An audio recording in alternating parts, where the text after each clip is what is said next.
बोलिए सदगुरुदेव की जय।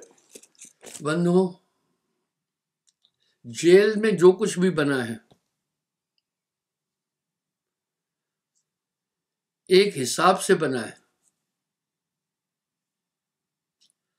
जेल की बनावट ऐसी है,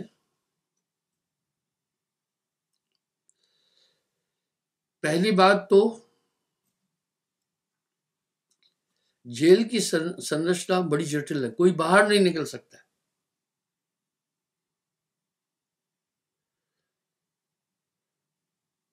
ऊंची ऊंची दीवारें हैं, ताल कोठरियां बनी हुई है, सुविधा कोई नहीं है, जेल है। दूसरा, वहां प्रहरी है, चौकीदार है। बाई चांस अगर कोई चेष्टा भी करे तो उनको आदेश है उसको गोली से शूट करना है। जो जेल से भागना चाहे उसे गोली से शूट करते हैं।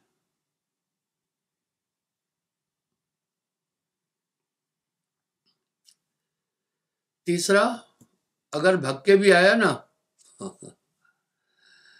तो बाहर भी जो पुलिस है उसको ढूंढ डांट के कहीं से भी गिरफ्तार करके फिर जेल में ठोक देगी। इस तरह ये तन जेल है।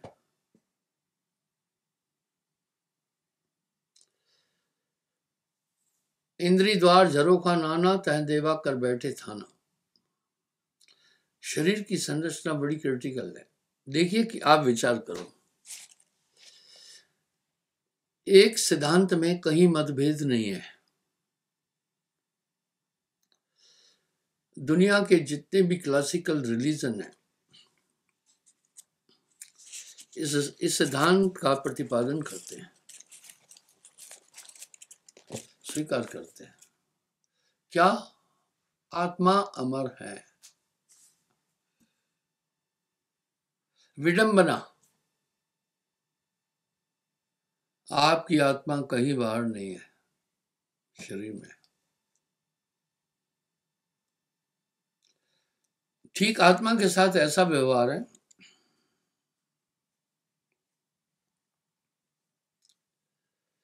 जैसे खूंखार कैदियों की आंखें बांधकर, गलकठा डालकर, पैरों में बीड़ी, हाथों में हथकड़ियां डालकर रखते हैं जेल में।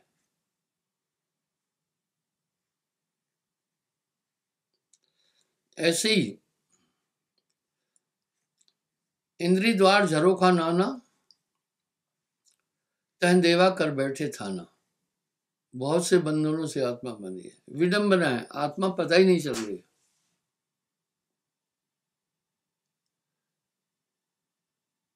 हालांकि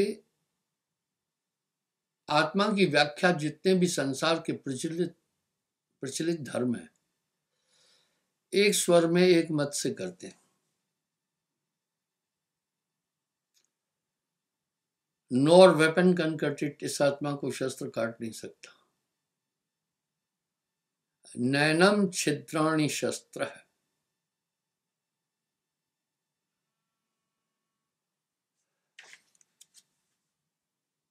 nor water can wet it, पानी इसे गीला नहीं कर सकता। Nor fire can burn it, नैनम दहंति पावकः, इसे आग भी नहीं जला सकती है। शोषंति मारुतः, हवा भी इसको शोषित नहीं कर सकती। कितनी मजबूत चीज है। अब वो है आत्मज्ञान बिना नर भटके।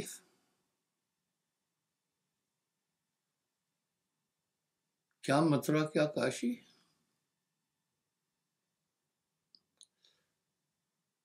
दुनिया बदलती जा रही है। आप हम सुनते हैं सतयुग में लोग ऐसे थे, त्रेता में लोग ऐसे थे, द्वापर के लोग ऐसे थे, कलयुग के लोग ऐसे हैं। हम दूर नहीं जाते हैं। वर्तमान के लोग कैसे हैं? अभी मैंने 75वां जन्मदिन मनाया। अपने बचपन में जो मैंने लोग देखे, वाह, बड़े अनूठे थे, बड़े अद्भुत थे, बड़े निराले थे।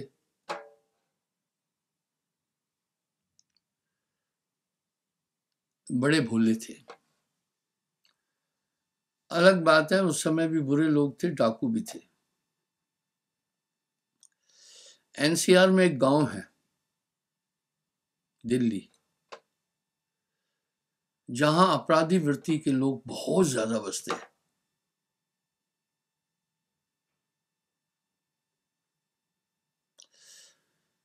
ऐसा नहीं था कि उस समय पाप नहीं था, सब चीजें थी, पर रियर, जैसा कि मैंने अपने जीवन काल में देखा, 75% लोग बहुत टॉप थे। न कोई बुजुर्ग छल करता था, न पाप करता था,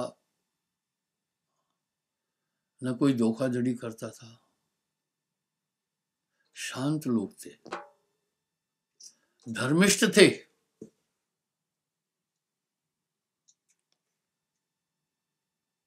आपको मैं बताता हूं, आने वाला समय और भी विभत्स और कष्टदायी है।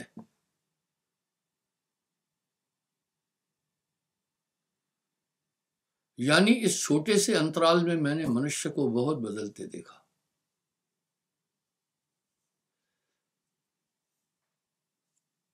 यह बहुत बड़ा अंतराल नहीं है। इतनी धोखा, इतनी दगा, इतना छल, इतनी लड़ाई झगड़े, इतने अपराध। मैंने कई चीजों को बहुत समय से पहले बोला। संभवतः लोगों ने मेरी बात को हल्का लिया, उन पर ध्यान नहीं दिया। 1992 में 1 जनवरी को पहला व्यक्ति हूं मैं जिसने कहा जलवायु परिवर्तित हो रहा है।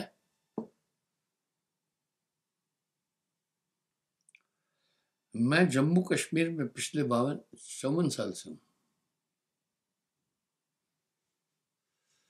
वो क्यों?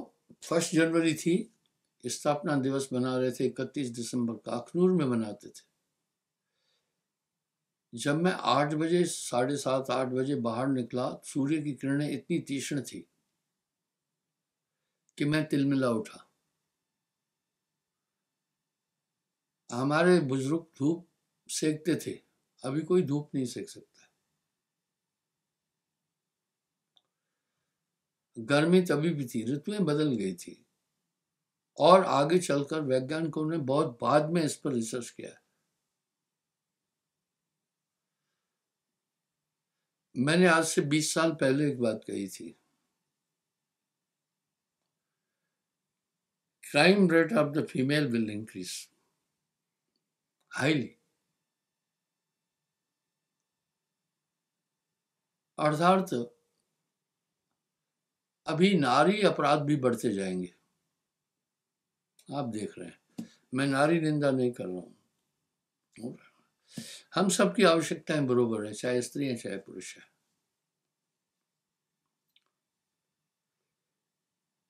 इस तरह आपको मैं एक और बात बताना चाहता हूं, आप ध्यान देना, मेरी ये बात लिख लेना। सिर्फ 10 साल बाद, ज्यादा टाइम नहीं लगेगा, हमारा सामाजिक जीवन बहुत बदल जाएगा, और इसमें पाश्चात्य संस्कृति आएगी। लड़के लड़की अपनी मर्जी से शादी करेंगे, अपनी मर्जी से रहेंगे, उठेंगे, बैठेंगे, पेरेंट्स को कुछ नहीं मानेंगे। शायद मुझे सामाजिक परिप्रेक्ष्य का ज्ञान आपसे ज़्यादा है। ये मेरा अहंकार नहीं। मैं रोज 200-300 आदमी से बात करता हूँ। क्यों बात करता हूँ? वो अपनी समस्याएं लेकर आते हैं।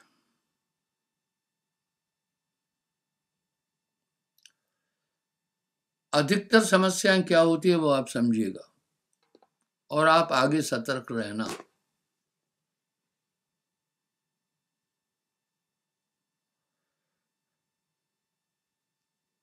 आगे समस्याएं बहुत ज्यादा आएगी। हमारा सामाजिक जीवन परिवर्तित हो जाएगा। हमारे सामाजिक परिप्रेक्ष्य में अभी पाश्चात्य संस्कृति प्रवेश कर चुकी है।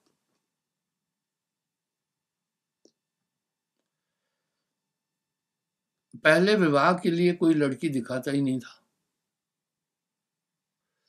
सिर्फ इतना कहते थे, भाई ठीक है, भानु प्रताप की लड़की है, बस काफी है। आजकल मैंने एक शब्द कहा, उसके लिए माफी चाहता हूं, वो ये कि मुझे सामाजिक परिप्रेक्ष्य का ज्ञान आपसे कहीं ज्यादा है। वजह ऐसे दुखी लोग की लड़की भग गई, फलाना, दूध पीती पीते बच्चे को, दूध मुहे बच्चे को छोड़कर स्त्री 2 बच्चों को छोड़कर चली जाती है। ये युग आ गया है। 2-3 बच्चे हैं, आदमी औरत को छोड़कर के दूसरी स्त्री के साथ में लग जाता है। ऐसी स्थिति आई। वो जमाना कैसा था? अगर कोई पुरुष परिस्त्रीगामी होता था, उसको विभिचारी कह के बराया देते थे।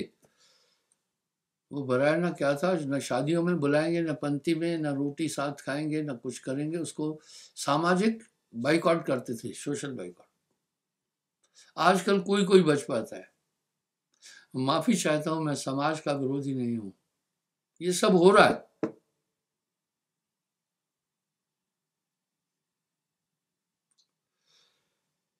ये सब हो रहा है। आजकल जो ये मेल फीमेल की फ्रेंडशिप का एक गंदा सिस्टम चला हुआ है, इसने हमारे सामाजिक ढांचे को हिलाकर रख दिया।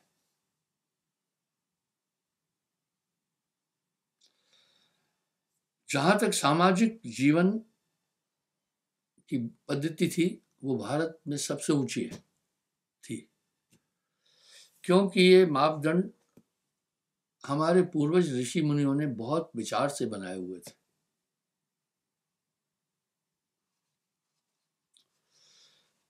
तो इसलिए अभी थोड़े समय बाद यहाँ शादियों का सिस्टम बहुत कम रह जाएगा। मैं पूरे विश्व का भ्रमण करता रहता हूँ। विदेशों में लोग शादी नहीं, एंजॉय करते हैं, मौज मस्ती करते हैं। वो रिस्पॉन्सिबिलिटी नहीं लेते कोई। यही कुप्रथा हमारे देश में सृजित होती है।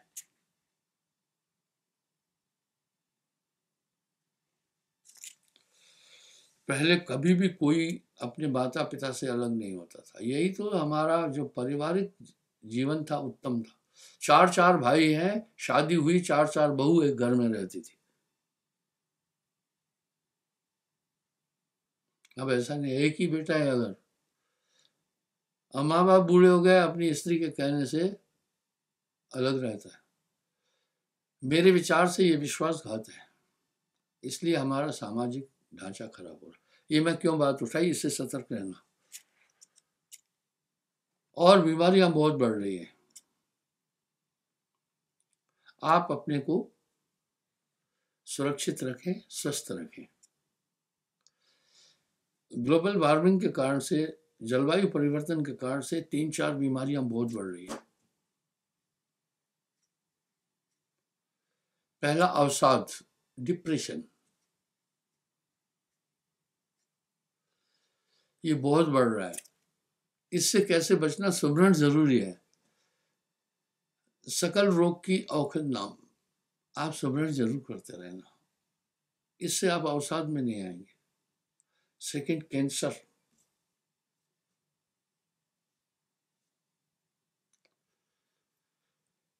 और माताओं की जननीय शक्ति कम हो रही है। सुनकर बहुत बड़ा आश्चर्य होगा आपको। ये वैज्ञानिकों का मत बोल रहा हूं। कह रहे हैं अगर टेम्परेचर इसी स्थिति में बढ़ा, इसी रेशो से 2050 तक हमारी जनसंख्या बहुत कम हो जाएगी, यानी 25 साल में। उसके कुछ लक्षण नजर आ रहे हैं, उदाहरण देता हूं। पहले माताएं बहनें रजो निवृत्ति यानी मासिक बंद होता था 50 के आसपास, आजकल 40 से 42 के बीच में बंद हो रहा है, यानी हमारी आयु 20% कम हो गई है।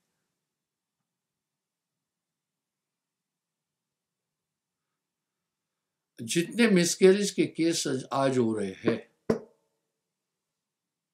कभी नहीं थे। कुछ माताएं बहनें बेचारी आकर प्रार्थना करती हैं, गुरुदेव 2-3 बार कंसीव किया, बच्चा ठहरता नहीं। ये सब ऋतुवायु परिवर्तन के कारण से हो रहा है। आदमी का स्वभाव और आदमी चिड़चिड़ा हो रहा है, बहुत जल्दी हाइपर हो जाता है।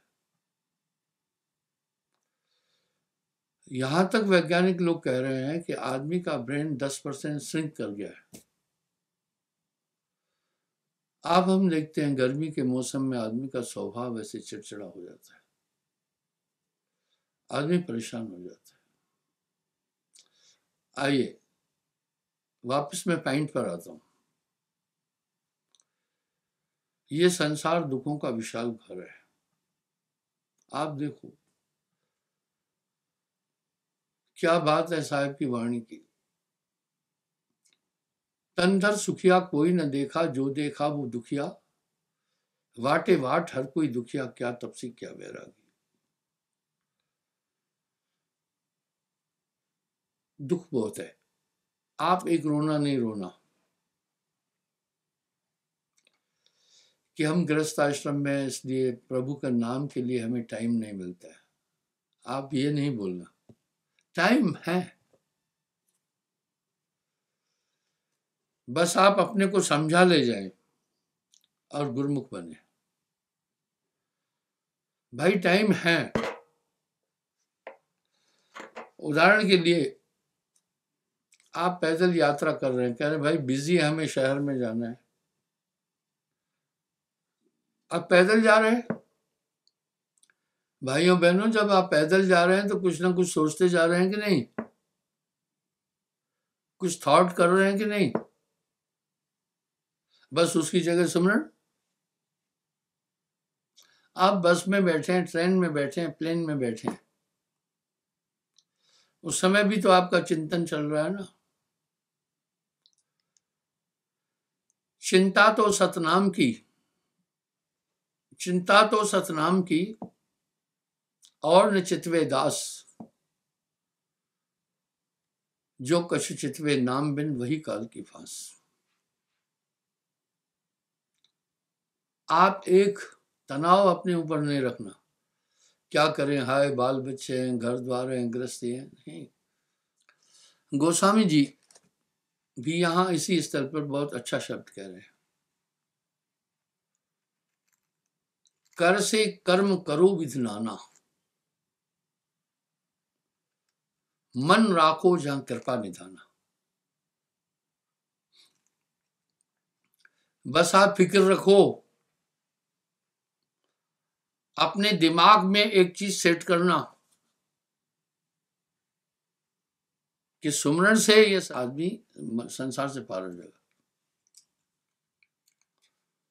आम आदमी की भाषा में साहब ने बोला, सुमरण से सुख होता है, सुमरण से दुख जाए, कहे कबीर सुमरण किए साईं माया समाया। वाह,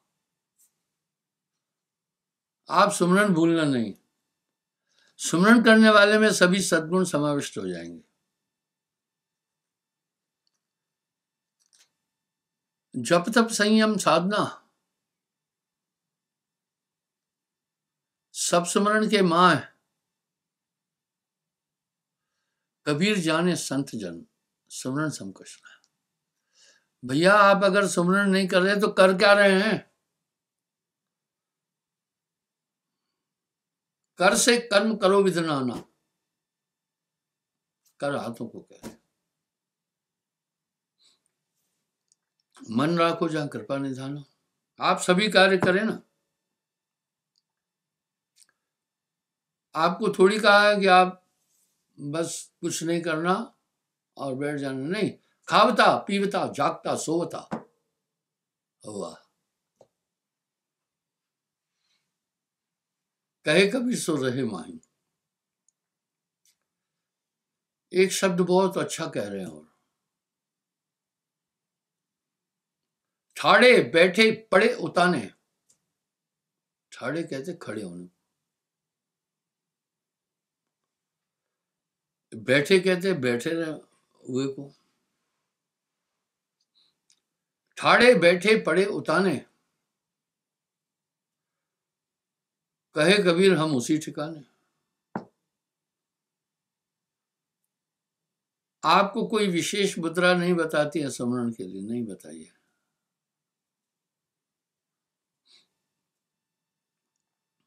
और ये काम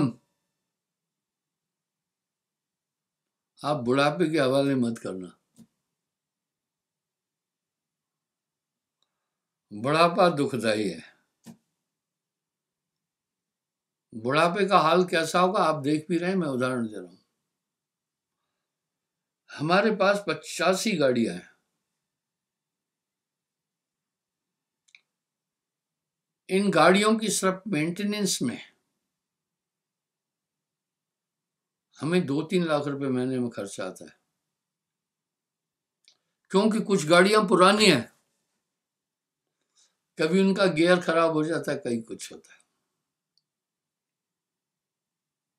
थोड़ा सा वजन अधिक हुआ तो कहीं इंजन ऑफ होती है, कहीं कुछ होता है। अभी देखा आपने, मैं यहाँ हूं, 2-3 बार वो बूढ़ी 3 इधर से उधर हुई है। इस तरह बुढ़ापे में आदमी की बुद्धि हो जाती है कुंद। आप भक्ति का काम बुढ़ापे के हवाले मत छोड़ना कभी। एक नेचुरल प्रक्रिया है।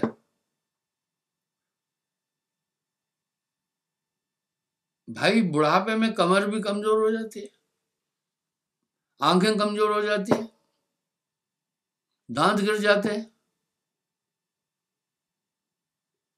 सुनना कम हो जाता है। इसी तरह मस्तिष्क जो है वो भी शरीर का अंग है। मैं आपसे ये प्रार्थना करना चाहता हूं कि ये भक्ति का और सुमरण का जो वक्त है ये बुढ़ापे के हवाले नहीं करना। बुढ़ापे में आदमी की बुद्धि कुंद हो जाती है। इसलिए भर जोबन में शीलवंत कोई होए तो होए।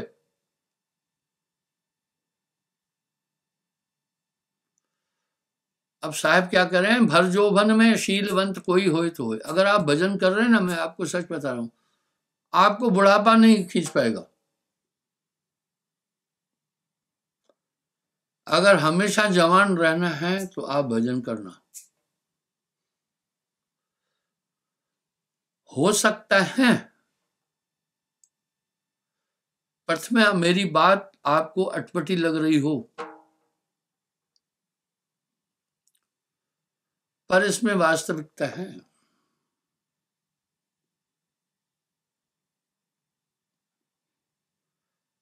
क्या वास्तविकता है सुने। जो स्मरण करने वाला है उसकी बुद्धि कुंद नहीं होगी।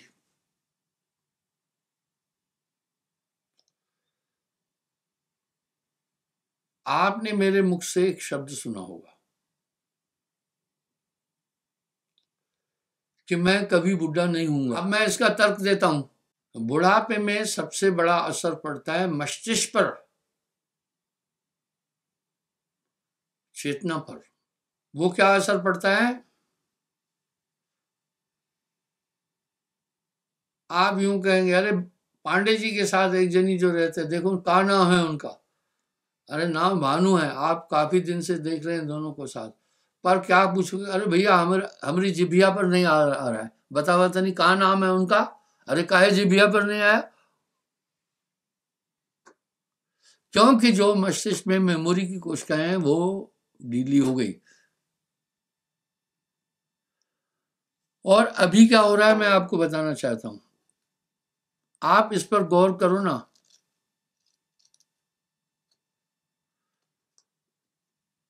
अभी आदमी में एक फर्क पड़ रहा है, इसकी याददाश्त कम हो रही है, क्या वो बूढ़ा क्या वो जवान। जो मेरी इस बात से सहमत है कि आजकल याददाश्त कम हो रही है, वो हाथ खड़ा करना।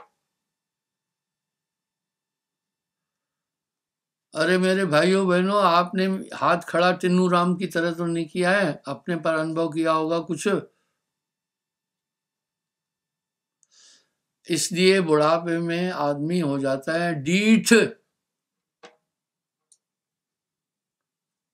क्या हो जाता है, 10 बार बोलो वो भूल जाएगा, क्योंकि मस्तिष्क भी शरीर का एक अंग है।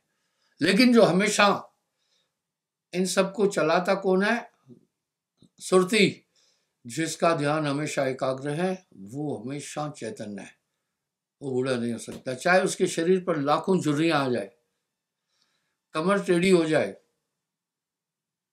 पांव लड़खड़ाने लगे, लेकिन उसकी चेतना कुंद नहीं होगी। मेन चीज चेतना है।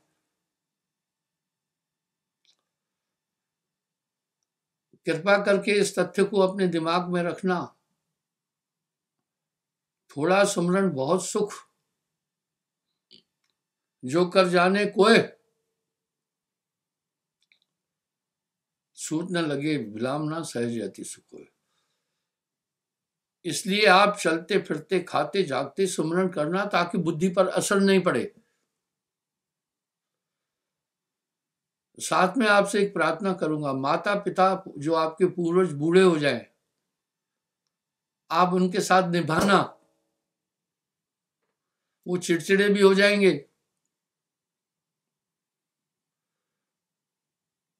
वो अटपटे भी हो जाएंगे,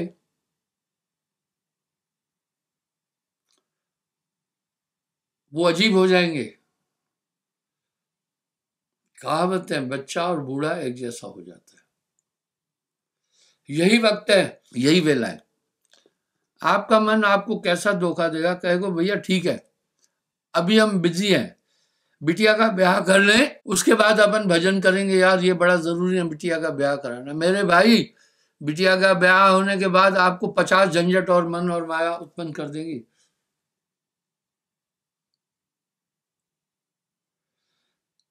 मानत नहीं मन मोरा, इसलिए सुमरन को आगे के लिए मत रखना। मन का एक ही प्रयास है, माया का आत्मा को भूल भुलैया में रखना, अचेत रखना। अचेत कैसे रखना, नाना तरंगों इच्छाओं और बाकी चीजों में उलझाना। क्या बात है साहब की वाणी। चिंता तो सतनाम की, भाई चिंता तो सतनाम की, और न चितवे दास, जो कश चितवे नाम बिन वही काल की फांस। आप समझ रहे हैं। इसलिए और ध्यान में बैठना, ध्यान में बैठने का क्या मतलब है और क्या लक्ष्य लेकर बैठना है। ध्यान में बैठने से ध्यान दर देखिया नैन बिन देखिया, आपको मन की पूरी हरकतें समझ में आएगी। और जब भी ध्यान में बैठना, जरूर बैठना, इसमें नागा नहीं करना। जब ध्यान में बैठोगे ये देखना, मैं एकाग्र हो रहा हूं या नहीं। आपकी आत्मा को कोई हिला नहीं सकता, आप खुद हिल जाते हैं। जब आप ध्यान में बैठे ये जरूर देखना, मैं एकाग्र हो रहा हूं या नहीं।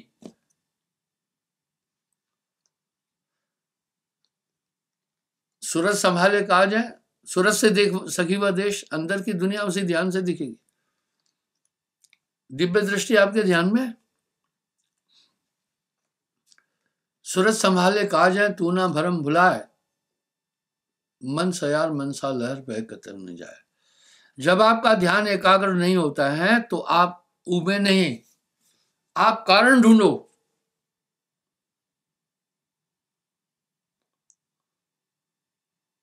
जब आप कारण ढूंढेंगे आपको पूरा ज्ञान हो जाएगा। कारण क्या ढूंढे? आप ध्यान में एकाग्र बैठ रहे, फौरन आएगा बेटे की नौकरी का अभी क्या हो रहा है, बस आप उसमें चक्कर और 3 तेरा में फंस गए। आप 10 मिनट में थक जाओगे फिर बैठकर, आपको अंदर आनंद मिला ही नहीं। अब मन बाद में क्या करेगा, इसको भैया हमेशा सावधान रहना, आपका बैरी मन है और कोई नहीं है।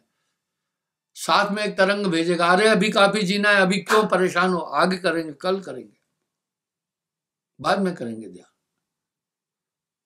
इस तरह मन तरंग में जगत भुलाना। आप एक ही लक्ष्य लेकर बैठना कि मुझे आज एकाग्र होना है। साहब ने चेतावनी में शब्द बोल रहे हैं, तन थिर,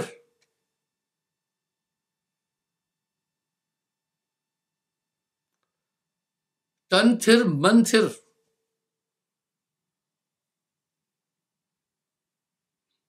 वचन थिर।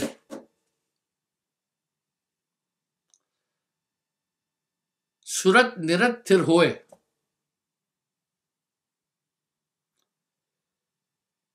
कहे कबीर तापल्क को कल्प न पावे कोई।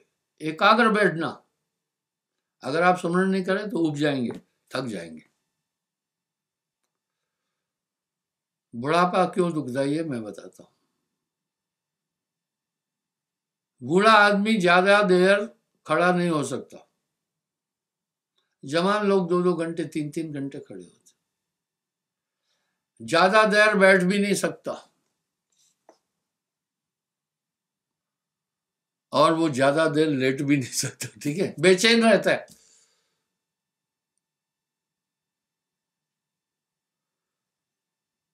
तो बंधुओं, एक ही सिद्धांत लेकर ध्यान में बैठना, मुझे एकाग्र होना है। क्या बात है, साहब ने एकाग्रता पर बोल दिया। तन थिर, मन थिर, तन थिर मन थिर वचन थिर, सुरत निरत थिर होए,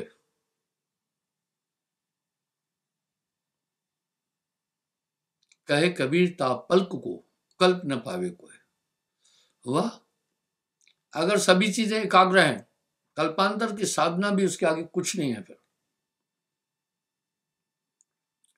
इस समग्र एकाग्रता के बाद जो बाकी बच जाएगा वो आत्मा होगी।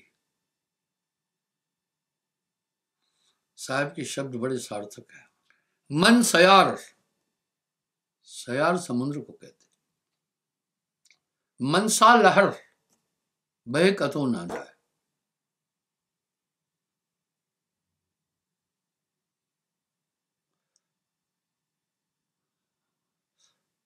मन सयार मनसा लहर बहे कतो ना जाए। अब मन को कैसे रोकें वो सुने। मन क्या चाहता है, आपकी सुरता को डिसेंट्रलाइज करना चाहता है, आपको एकाग्र नहीं होने देगा। इसलिए सोवत जागत धर धर मारे। बस उस समय एक ही चीज ध्यान में रखना, आपके पास एक आयाम है एकाग्र होने का, सुमरण। जब आपका ध्यान सिर्फ सुमरण में है तो बाकी चीजों में नहीं घूम रहा है। देखिए साहब क्या कह रहे हैं, सूरत के दंड से घेर मन पवन को फिर उल्टा चले, धर और अधर विच ध्यान लावे। कहे कबीर सो संत निर्भय हुआ, जन्म और मरण का भ्रम भाने। अब कैसे एकाग्र करें? एक शब्द में कहा, सुरत के दंड से। वाह, सुरत ध्यान रूपी डंडे से घेर मन पवन को, पवन और मन को घेरना, फिर उल्टा चले, धर अधर अधर विष ध्यान लावे। कहे कबीर सो संत निर्भय हुआ,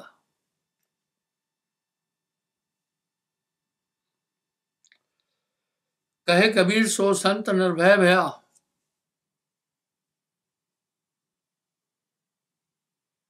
जन्म और मरण का भ्रम भाने। आपको एक बात बताना चाहता हूं, किसी के भरोसे नहीं रहना, साहिब के भरोसे रहना। मस्तिष्क की एक रवायत है, ये बहुत शातिर है।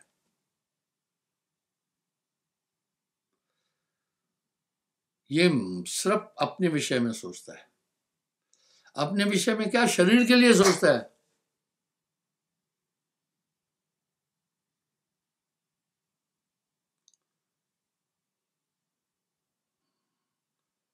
ब्रह्मानंद का शब्द बड़ा सार्थक है। कोई हमसे पूछे यूं आकर दुनिया में तुमने क्या देखा, कोई हमसे पूछे यूं आकर दुनिया में तुमने क्या देखा,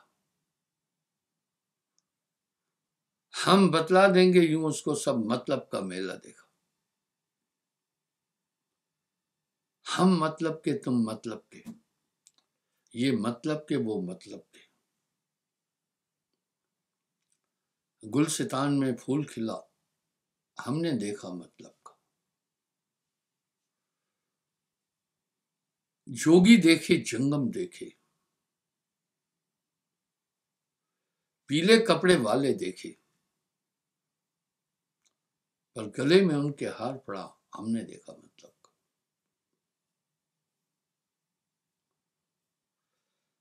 जोगी देखे जंगम देखे,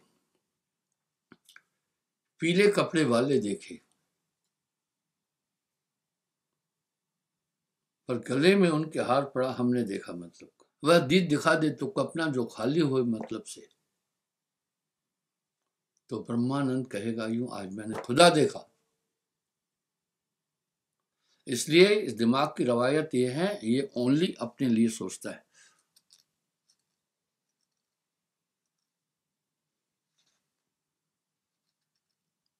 ये सिर्फ अपने विषय में सोचता है। अपने विषय में क्या, सिर्फ शरीर के लिए सोचेगा। आत्मा के लिए सोच इस मस्तिष्क की नहीं है। कभी मत सोचना राजी खुशी सुमरन हो जाएगा। क्या बात है साहब की वाणी में। कामी क्रोधी आलसी, इनसे भक्ति न होए। कामी क्रोधी आलसी, इनसे भक्ति न होए। भक्ति करे कोई शूरमा, जाति वर्ण कुल खोए। इसलिए मन के कहने नहीं चलना, गुरुमुख बनना। गृहस्थ आश्रम में भी मनुष्य तत्व की प्राप्ति कर सकता है। अन्न प्राप्त जैसे क्या तजिए, जो प्राप्त तजे वो त्यागी है, औरों का गाया क्या गाए, जो अपना गाए वो रागी है। इसलिए भाइयों, यही वक्त है, यही है वेला। आपको एक और बात बताना चाहता हूं। एक मेरा प्रमुख शिष्य था, सेवा भी करता था, दर्शन में आता था, सत्संग कोई छोड़ता नहीं था, क्योंकि बिना सत्संग कुमत नहीं छूटी। एक बार 2 महीने नहीं आया, 2 महीने बाद जब मिला, अब भाई उदाहरण के लिए मेरे कुछ कार्यकर्ता हैं, कई दिन नहीं आए तो मैं, कई बार नहीं आए तो विचार आएगा ना। मैंने उसको कहा भैया 2 महीने हुए आप आए नहीं। बोला गुरुजी क्या बताऊं, 2 महीने में 53 बार मैं मुर्दे ही गया हूं, यानी शमशान घाट पर गया हूं। अरे मैंने कहा क्या मुर्दे फूंकते हो क्या आजकल? बोला नहीं गुरुजी, मरे लोग कोई रिश्तेदारी में, कोई नातेदारी में, कोई गांव में, कोई पड़ोस में, कोई ससुराल में, कोई इधर, बहुत लोग मरे। तो औपचारिकता वैसा में जाना पड़ा, लेकिन कहा गुरुजी मुझे एक अचरज है, मरने वाले बूढ़े बहुत कम है, जवान मर रहे हैं आजकल। हैरान हुआ मैं। उस सत्संगी की बात सुनकर मैं हैरान हुआ। उसने कहा उसमें मरने वाले अधिक युवा थे। मैंने भी कहा मैं भी देख लेता हूं। मैंने अपने गांव का देखा। मैंने अपने लोगों को कहा यहाँ रांजड़ी में कि भाई देखो इस साल में कितने लोगों की मौत हुई है। उसने देख करके बताया कि लोगों ने, गुरुजी 11 लोग मर चुके हैं। अब वो सुनो, बोला 2 लोग बहन के ससुराल जा रहे थे कुछ लेकर, 2-3 एक्सीडेंट हुआ, सुमो में थे, सब वही पूरे हो गए।